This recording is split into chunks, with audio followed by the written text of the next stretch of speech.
Баршаңызға сәлем, мен каналыма қош келдіңіздер. Бүгін өте дәмді қамыры песочный болып шығатын самса дайындайтын боламыз. Ол үшін бізге илеуіштен өткен ұн, тұз, қант, қамыр қопсытқыш, бөлме температурасындағы сары майды үткіштен өткізіп, оннан крошка жасап аламыз.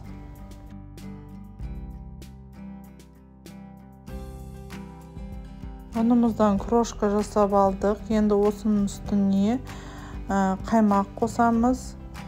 Бір жұмыртқа қосып, жақсылап қамыр илейміз.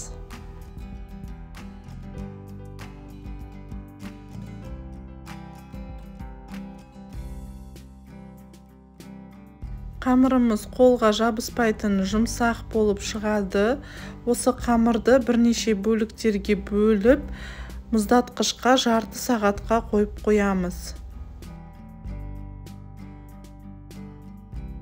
Қамырымыз дайын болам дегенше салмасын жасауға кірістім. Ол үшін пиязды ұсақтап турап, мен бүгін өз жағдайымда сиырдың тартылған етін қолдандым. Өздеріңіз қалауларыңыз бойынша тауық етінен де жасауға болады. Тартылған ет, пияз, бұрыш, тұз барлығын қосып, жақсылап араластырып аламыз. Салмамыз дайын болды. Мұздатқышта 30 минут аралығында тұрған қамырымызды алып шығып, осындай оқтаудың көмегімен дөңгелек қылып есіп аламыз.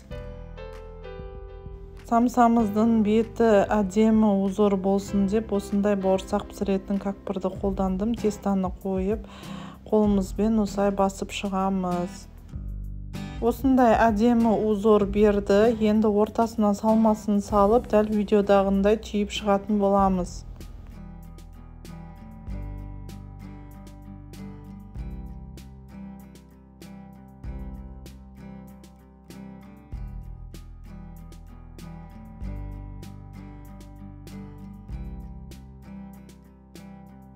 Барлық самсаларды түйіп шықтым. Енді біз жұмыртқаның сарысын жағып, қызып тұрған пеште пісіріп аламыз.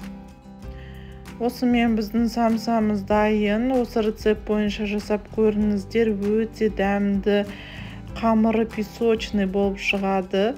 Егер де рецепт ұнаған болса, достарыңызбен бөлісіп, каналдың дамуына атсалысыңыздар.